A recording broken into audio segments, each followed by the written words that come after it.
It's just after 12, it's 12:13. We started at Glen Alps again, which is the flat top trailhead. We haven't been down this way before because this is called the middle loop, I think, and it connects to Williwaw. So usually we're up above here, which you can't see, and that's the power line trail that connects to Ship Lake and Hidden Lake and around one side of a flat top. This comes down there. You can see a person walking there and cuts across, goes all the way back that way and around up into Williwaw. Now you can take a trail that cuts over this mountain. You can get like 4 or 5 other lakes and then go down to Williwaw, but that's something for next year. This will probably be the last hike of the season. It's only about 40 degrees right now, 37 or so. And it's not supposed to get higher than 45, I think, and then back low into the 30s right around 7 p.m. And we shouldn't be back to the car until 9 or 10. So it's just relatively going to be a cold hike. But after this, it's supposed to rain and then start snowing later in the week. So this is about it. We're on the Willow in 111 days. Last time we were there, it was like June 30th or something. And it's October 7th today. There's a view of downtown Anchorage, a lot closer than when we're out Wolverine and whatnot, Basher.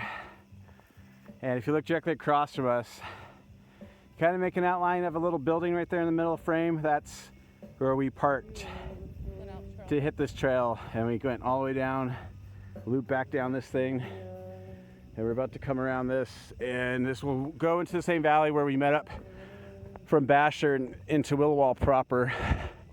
I'll take another video when we get around, but this is all new right now until we connect to that trail that splits. It is 12:50. This is where the two trails meet up, and I was talking about from our first video.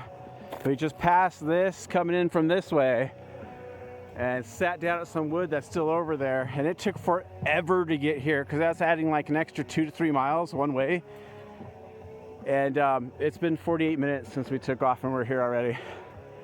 So on to Williwaw. And we're probably gonna take a break over there. We don't need to, we're just going to. So that little trail you can kind of see right there before the water, that's the old Williwaw trail that we took on last time we came out here. And they were working on this one, and they cut a swath out of this mountainside and made this nice little trail. And that's what we're walking on right now. Oh, there's moose up there. It's really hard to see it, but there are moose. On the way out of Glen Alps, people said that there's a lot of moose out here right now, big ones. So anyways, out to Williwaw. It's a nice trail. It's up on higher ground. It's a little more level. We didn't take it, so I don't know if it goes out as far as the lake or connects at some point to the old trail. But we still got a ways to go. I can't give mileage update. I realized that I screwed up the app. So I'll have to record it when we get to the destination and figure out doubling the mileage. But it's roughly, I believe, 14 and a half round trip. So we'll be doing over 7 miles when we get there. And on to the trail. Taking a break, sit on a rock. From what I can gather, it's about 1.1 to 1.3 miles into the lake, which means we're making awesome time because it's 2:15 right now, which means we really have only been trailing for just over 2 hours. And you see all that cold snow and the mountain right there. And like I said, time's good, so we're gonna make it there a mile from. We could be there in like probably 45 minutes to the actual lake proper, if not an hour, just, you know, to compensate time for looking at things. But I'm being generous about that. We'll totally be there by 3:15.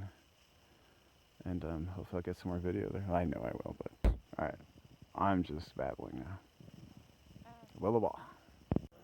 It's 8 minutes until 3 p.m. And we just saw this come into view. And that is awesome. Like, you know, you're moving and there's mountains coming out this way and the other mountains going that way. And that's what these hikes are about, getting out, seeing the stuff, remembering why it's so nice to be out here in nature. And I don't even bust yourself down, you know, this is endurance. I know it gets easier for people that are in perfect shape and are not overweight at all. Like, they could run this and they're like, I just did it for the day. Like, man, I get so much out of this. Endorphin rush, peace, clearing my mind. Just again, being in tune with nature, something about the energy. And out here, you're just away from any of your problems, whatever that might be. Worries, thoughts, because what I've learned, if you're worried about something and you think about it for more than a couple minutes, you're going to trip, and you need to watch where you're going. But we don't got too much more to get to the lake. We're going to head there. It's 3:13, and we have made it to the first lake at Williwaw. And it started to ice over, and there's that rock right there that we visited and sat by. So we're going to go there again. And we don't hear any seagulls this time. It looks so different with the lack of haze and seeing everything that you can see. And we did make a really good time. For it being 3:15, took 3 hours and 15 minutes to get here roughly. That's awesome. Williwaw Lake, we can take a break and enjoy it, and then get warm and think about heading back after that. I completely forgot about this thing's boulder field. What do you mean by boulder field? I mean, this is a trail, is rocks everywhere. Rocks everywhere. Not a drop to drink, because you can't drink rocks. And they hurt your feet too. It's boulder field. There's no scrambling, getting down on all fours, 4 on the floor, 80 beats per minute. So last time we set up that rock, it looked like there's some weird green slime stuff on it. I mean, it's a big enough rock we can sit elsewhere, but we're gonna try to find a rock in this vantage point somewhere and not go too far. Last time we went to where you can see that water over there in the shadow still, and we sat down and took a video there and we came back, but we don't need to go that far this time. This is good. And it's not too cold right here, honestly. Even though we're still in the shadow of the sun, of the mountain, it's not bad. So anyways, this sucks. We're gonna get there in like 40 minutes. I'm kidding. This is probably still gonna be like 20, but still. It's just about that bridge. Yeah, I don't know how well this is gonna be. There's a mountain goat right there doing some suicidal mountain stuff. I know we're in the shadow, and I actually can't see how well this is coming up on the phone, but he was in contrast on that rock there, and I saw his head sticking out. And for like 20 minutes now, I've been like, that's either a goat's head or a rock that's half white that looks like a goat's head. And like, we're seeing them all over right now, on the other side of the valley, across the lake, down the way, and they're moving somewhere. This buddy's lost. So looks like there's one laying down a little ways down the mountain from us, which you wouldn't be able to see it. So there he goes. He's moving. Holy crap, Crystal.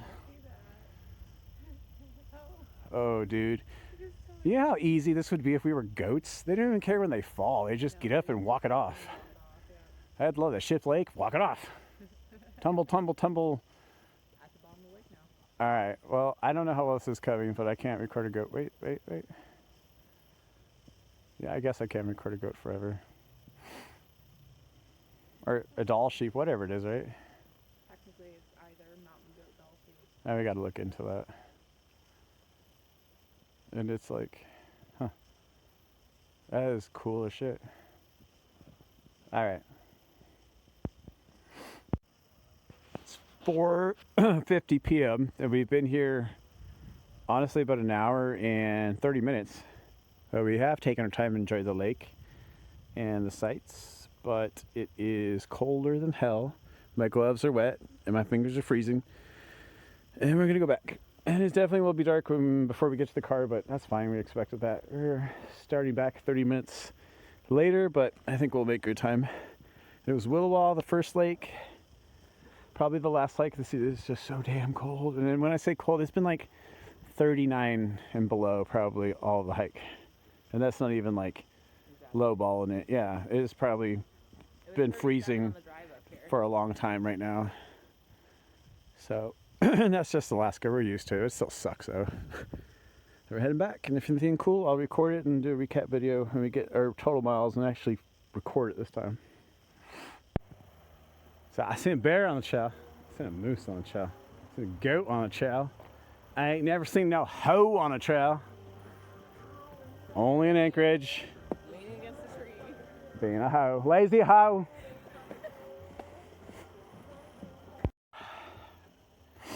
It is 7:20 and we've just hit the 8-mile mark, as we can tell now. That is Anchorage and yonder. That trail there is a trail to go back to Prospect Heights. I said Basher on the first part of the trip, but it was Prospect that we started from. That's why it took so damn long to get here. The sun's going down. We hit a breeze and it got chillier. And all in all, it wasn't too bad of a hike.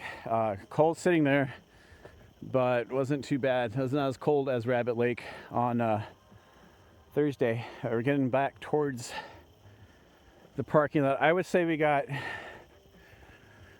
I don't know, about an hour left to get there. So, whew, getting cold.